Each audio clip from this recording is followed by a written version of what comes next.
Bienvenue dans une nouvelle vidéo de la chaîne Intemporelle. Aujourd'hui, je vais te dire les 5 faux pas vestimentaires dans le style classique masculin qui sont les plus fréquents.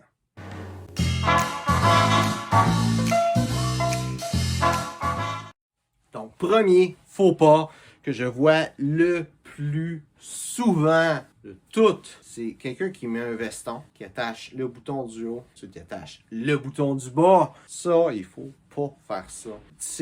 Le veston, je vais te parler un petit peu du passé, là, mais il y a eu un temps où il y a un roi, je pense que c'était le roi d'Espagne, qui était gros, puis il n'était pas capable d'attacher son dernier bouton de veston, ou peu importe comment ça s'appelait, la petite veste qu'il portait à cette époque-là. Et ben le monde a commencé à pas attacher ce dernier bouton-là. Maintenant, de nos jours, ça, c'est pas juste une mode qui a resté. C'est pas juste pour le style vestimentaire, c'est vraiment de la façon qu'il est fait. Le veston que j'ai, je pense que c'est un bon exemple parce qu'il est rayé. Si tu regardes la rayure qu'il y a ici, elle continue ici. T'sais, elle part d'ici à l'intérieur, puis elle part de là. Lui, il n'y a pas un gros changement, hein? Mais tu vois que la boutonnière n'est pas alignée à la même place. J'en ai peut-être d'autres qui sont un petit peu plus flagrants avec un carreau. Mais la boutonnière, elle courbe d'un bord et le bouton aussi, parce qu'il est cousu, il n'est pas en ligne droite, il est en courbe. La raison, c'est que le veston, la façon qu'il est designé, la façon qu'il est coupé, c'est fait pour pas que tu attaches ton bouton. Le bouton, il n'est pas mis à une place que c'est bon pour le veston. Quand tu vas l'attacher, ça va pas bien paraître, le veston va mal se courber, mal tomber, juste parce que ce bouton-là, il n'est pas fait pour être attaché, tout simplement. Deuxième faux pas vestimentaire que je vois le plus souvent, c'est quelqu'un qui va pas bien accessoriser qu'est-ce qu'il porte. Vraiment, ça s'appelle une pochette. C'est une cravate, une chemise. Donc, il y a deux choses que je vois beaucoup. Le monde qui va avoir une chemise et une cravate qui vont être dans une même teinte de couleur, qui vont se dire qu'il faut que les deux fit. Pourquoi est-ce que le monde va voir ça? C'est parce que, pourquoi le monde va créer ça? C'est soit parce qu'ils achètent un kit que les deux viennent ensemble, ou parce qu'ils veulent créer ça, ils se disent que vu que les kits de même existent, c'est ça qu'il faut faire. Une autre chose que le monde va voir, c'est la pochette et la cravate que le monde veut que ça matche. Et c'est le même principe, ils voient un kit que les deux viennent ensemble, ils l'achètent ou ils essaient de recréer ce genre de principe-là. Pourquoi est-ce que c'est pas bon? C'est vraiment simple. Bien s'habiller, ça a une seule et unique raison, c'est de montrer du respect. Montrer du respect envers la personne que tu vas aller rencontrer ou même du respect pour toi-même. Et la façon que tu vas montrer du respect, c'est que tu vas montrer que tu as mis un effort de bien t'habiller pour la personne avec qui tu es ou pour toi sinon. C'est ça, c'est que tu as mis un effort. Donc, avoir une chemise et une cravate qui vient dans un kit ou avoir une cravate et une pochette qui viennent dans un kit, c'est la symbolique même de ne pas faire d'effort. Donc, quand tu sois pochette cravate ou pochette chemise fit ensemble, qu'est-ce que tu montres au monde? C'est tout simplement, si tu vas dans un mariage par exemple, tout ce que tu fais, c'est que tu montres, tu ne vaux pas la peine que je m'habille bien. C'est ça le message que ça fait. Carrément pas le message que tu veux faire. C'est pour ça que tu veux vraiment... attacher le bouton, tu le sais pas, tu le sais pas.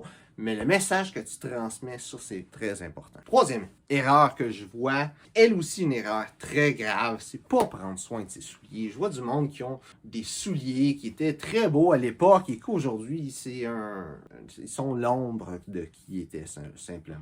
Je connais quelqu'un qui a une paire de souliers Bourgogne. J'ai vu les nouveaux souliers en vrai, de quoi qu'ils avaient l'air, pas quand ils les ont achetés, là, mais comme le modèle qu'ils vendent dans les magasins. C'est un beau soulier Bourgogne, super. Ces souliers sont roses. Je peux comprendre que des souliers roses, ça peut être le fun. Si tu veux des souliers roses, tant mieux. Mais si ton soulier, c'est un soulier rose, faut que tu ailles acheter un soulier rose puis que tu t'arranges qu'il reste rose. Si tu achètes un soulier Bourgogne puis il est rendu rose, là, il y a un problème. Faut que tu entretiennes tes souliers. Tous les vêtements que tu as, l'objectif, c'est que ça dure longtemps. Oui, tu peux bien paraître puis tout ça, mais un habit, tu veux acheter quelque chose de qualité. Des souliers, tu veux acheter quelque chose de qualité pour que ça dure longtemps. Tu ne veux pas être obligé de participer à toute la pollution qui est faite dans le milieu vestimentaire. Tu veux bien t'habiller et prendre soin aussi de la planète. Prendre soin de la planète, c'est avec ses souliers.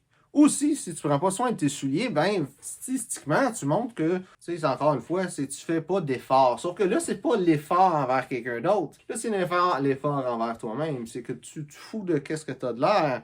c'est juste comme ça, les souliers sont rendus de même. Mais prendre soin de ces souliers, c'est pas compliqué. Tu prends de la cire puis une brosse, tes brosses vite faites, ça prend 5 minutes. Ou tu prends un pot de crème à chaussures puis que tu peut-être un gant de latex ou une guenille, puis juste frotter tes souliers pour qu'ils soient beaux, qu'ils soient brillants et puis qu'ils soient de la couleur qu'ils sont supposés d'être. Une affaire de 5 minutes encore une fois, c'est vraiment facile. Tu fais ça une fois par semaine, une fois par mois, selon le temps de l'année que c'est. C'est tout. Pas compliqué. Ça montre que tu fais attention à toi-même. Puis il y a beaucoup de monde qui vont juger les gens en fonction de leurs souliers. Fait que fais attention avec ça. Quatrième point, quatrième chose que je vois qu'il y a un grand faux pas vestimentaire que le monde font, c'est de ne pas matcher les cuirs. Donc, quand tu as une paire de souliers, la couleur de tes souliers, c'est sûr, là on parle de style classique masculin, si tu as une paire de running en tissu vert, ben ça s'applique pas. Si tu as une belle paire de souliers en cuir noir, mais tu veux que tous tes accessoires en cuir soient noirs. Si tu as une ceinture, tu veux qu'elle soit noire. Si tu as un bracelet de montre qui n'est pas en métal, tu veux que ça soit noir. Même pour y aller avec le même principe pour les métaux, tu veux que les métaux ils fitent ensemble dans un même métal. Mais généralement, le monde, ils font pas cette erreur-là. Si tu as des souliers Bourgogne, tu veux que ta ceinture soit Bourgogne. Puis ça, c'est une chose avec ces accessoires-là flagrants que tu portes sur toi. Ça, je vois beaucoup de monde qui fait cette erreur-là, qui ne le savent pas trop, puis qui font cette erreur-là. Porter des cuirs qui ne fitent pas ensemble.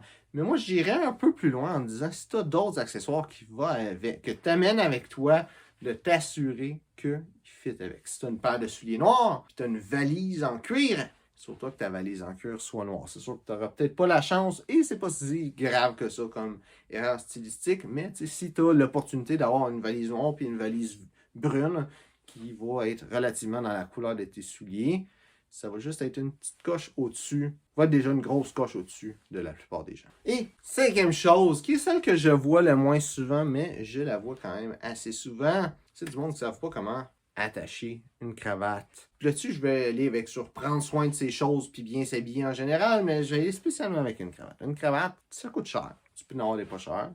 Puis si tu t'arranges pour en avoir des pas chers, tant mieux.